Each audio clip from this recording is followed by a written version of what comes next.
बिस्मिल्लाहिर्रहमानिर्रहीम। अस्सलाम वालेकुम। हज़रत उमर रज़ी अल्लाह ताला अन्हु भी तिजारत किया करते थे। जब खलीफा बनाए गए तो बैतुल माल से वजीफा मुकर्रर हुआ। मदीना तैयबा में लोगों को जमा फरमा कर इरशाद फरमाया कि मैं तिजारत किया करता था, अब तुम लोगों ने इसमें मशगूल कर दिया, इसीलिए अब गुजारा की क्या सूरत हो। लोगों ने मुख्तलिफ मकदारें तजवीज़ की। हज़रत अली रज़ी अल्लाह ताला अन्हु चुप बैठे थे। हज़रत उमर रज़ी अल्लाह ताला अन्हु ने दरियाफ्त फरमाया कि तुम्हारी क्या राय है। आप रज़ी अल्लाह ताला अन्हु ने फरमाया कि तौसत के साथ जो तुम्हें और तुम्हारे घर वालों को काफ़ी हो जाए। हज़रत उमर रज़ी अल्लाह ताला अन्हु ने इस राय को पसंद फरमाया और कबूल कर लिया और मतवसत मकदार तजवीज़ हो गई। इसके बाद एक मरतबा एक मजलिस में, जिसमें खुद हज़रत अली रज़ी अल्लाह ताला अन्हु भी थे और हज़रत उस्मान रज़ी अल्लाह ताला अन्हु, हज़रत ज़ुबैर रज़ी अल्लाह ताला अन्हु, हज़रत तलहा रज़ी अल्लाह ताला अन्हु शरीक थे।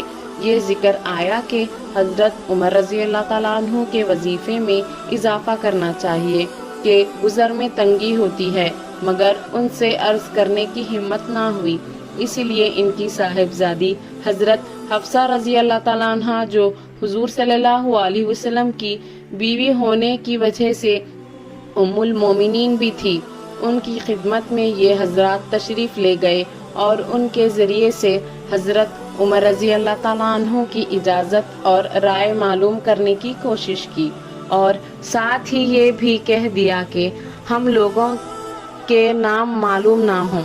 हज़रत हफ्सा रज़ी अल्लाह ताला अन्हा ने जब उमर रज़ी अल्लाह ताला अन्हु से इसका तज़किरा किया तो चेहरे पर गुस्से के आसार ज़ाहिर हुए। हज़रत उमर रज़ी अल्लाह ताला अन्हु ने नाम दरियाफ्त किए। हज़रत हफ्सा रज़ी अल्लाह ताला अन्हा ने अर्ज़ किया कि पहले आपकी राय मालूम हो जाए। हज़रत उमर रज़ी अल्लाह ताला अन्हु ने फरमाया कि मुझे उनके नाम मालूम हो जाते तो उनके चेहरे बदल देता, यानी ऐसी सख्त सजाएं देता कि मुंह पर निशान पड़ जाते। तू ही बता कि हुजूर सल्लल्लाहु अलैहि वसल्लम का उम्दा से उम्दा लिबास तेरे घर में क्या था।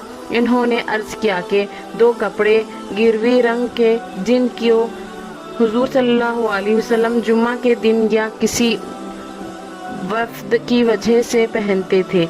फिर फरमाया कि कौन सा खाना तेरे यहाँ उम्दा से उम्दा खाया। अर्ज़ किया कि हमारा खाना जौ की रोटी थी।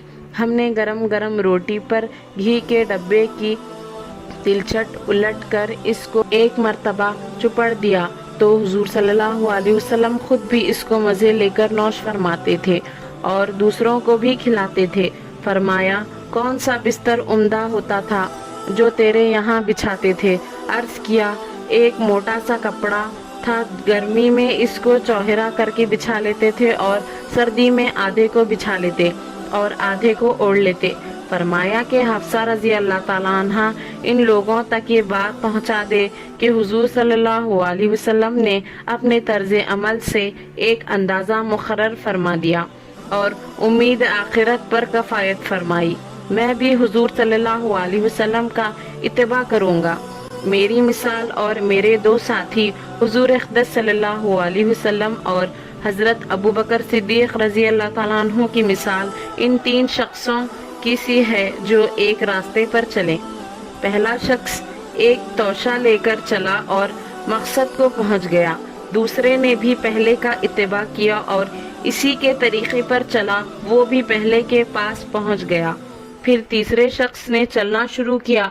अगर वो इन दोनों के तरीके पर चलेगा तो इनके साथ मिल जाएगा और अगर इनके तरीके के खिलाफ चलेगा तो कभी भी इनके साथ नहीं मिलेगा।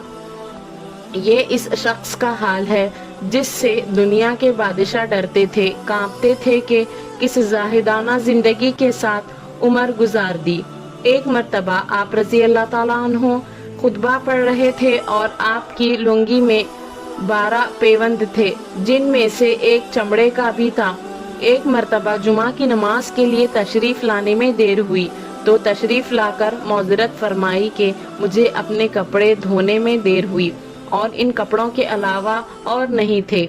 एक मर्तबा حضرت عمر رضی اللہ تعالیٰ عنہ کھانا نوش فرما رہے تھے۔ غلام نے آ کر عرض کیا کہ عتبہ رضی اللہ تعالیٰ عنہ بن ابی فرقد حاضر ہوئے ہیں۔ آپ رضی اللہ تعالیٰ عنہ نے اندر آنے کی اجازت فرمائی اور کھانے کی توازے فرمائی۔ وہ شریک ہو گئے تو ایسا موٹا کھانا تھا کہ نگلا نہ گیا۔ انہوں نے عرض کیا کہ چھنے ہوئے آٹے کا بھی تو ہو سکتا تھا۔ آپ رضی اللہ تعالیٰ عنہ نے فرمایا کہ سب مسلمان میدا کھا سکتے ہیں۔ عرض کیا کہ سب تو نہیں کھا سکتے۔ فرمایا کہ افسوس، تم یہ چاہتے ہو کہ میں اپنی ساری لذتیں دنیا ہی میں ختم کر دوں؟ اس قسم کے سینکڑوں ہزاروں نہیں بلکہ لاکھوں واقعات ان حضرات کرام کے ہیں۔ ان کا اتباع نہ اب ہو سکتا ہے نہ ہر شخص کو کرنا چاہیے کہ قوی ضعیف ہیں، جس کی وجہ سے تحمل بھی ان کا اس زمانے میں دشوار ہے۔ اسی وجہ سے اس زمانے میں مشائخ تصوف ایسے مجاہدوں کی اجازت نہیں دیتے جس سے ضعف پیدا ہو کے قوتیں پہلے ہی سے ضعیف ہیں۔ ان حضرات کو اللہ جل شانہ نے قوتیں بھی عطا فرمائی تھی۔ البتہ یہ ضروری ہے کہ اتباع کی خواہش اور تمنا ضرور رکھنا چاہیے کہ اس کی وجہ سے آرام طلبی میں کچھ کمی واقع ہو اور نگاہ کچھ تو نیچی رہے، اور اس زمانے کے مناسب اعتدال پیدا ہو جائیں کہ ہم لوگ ہر وقت لذات دنیا میں بڑھتے جاتے ہیں اور ہر شخص اپنے سے زیادہ مال و دولت والے کی طرف نگاہ رکھتا ہے اور اس حسرت میں مر جاتا ہے کہ فلاں شخص مجھ سے زیادہ وسعت میں ہے۔ ایسے ہی چھوٹے چھوٹے واقعات کے لیے صفوان اسلامک ورلڈ کو سبسکرائب کریں۔